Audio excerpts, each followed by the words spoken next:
예, 한미, 북미 간 대화 논의가 활발하게 펼쳐지고 있는 가운데 올 하반기에 남북 관계에도 진전이 있을 것이라는 징후가 여기저기서 감지되고 있습니다.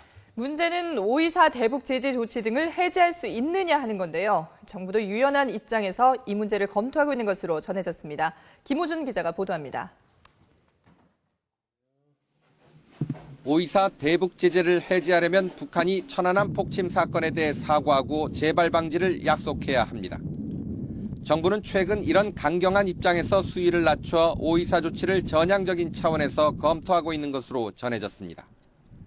박근혜 정부 후반기 남북관계 정상화라는 필요성도 있는 데다 주위에서도 남북관계 진전을 바라는 요구가 많아졌기 때문입니다.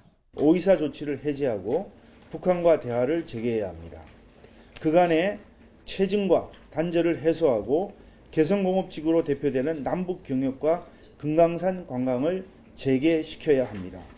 특히 일부 대기업이 나지나산 물류사업 같은 대북 사업에 진출하면서 대북 신규 투자를 금지한 5.24 조치의 핵심 조항이 사실상 무력화된 것도 이유입니다. 남북 간 암묵적 동의하에 실질적인 관계 개선을 모색해 나가는 방법입니다.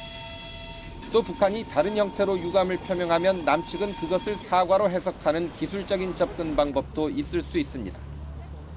정부는 이런 맥락에서 최근 북한이 인천 아시안게임 응원단 불참 소식을 공개했을 때도 여전히 대화의 여지를 남겨둔 것으로 보입니다. 정부는 북한 선수단이 다른 아시아 국가 선수들과 스포츠를 통해 소통하고 경기에 참여하는 데 지장이 없도록 필요한 지원을 해 나갈 것입니다. 북측도 선수단 참가에 필요한 협의를 조속히 마무리할 수 있도록 협조해 주기를 바랍니다.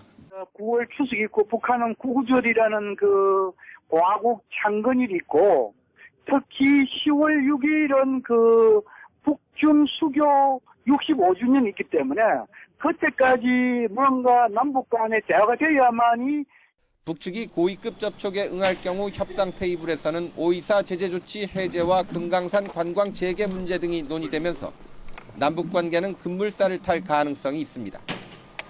다만 핵심적인 북핵 문제가 진전이 없다면 정부로서도 한계점에 부딪힐 것이란 관측입니다. YTN 김호준입니다.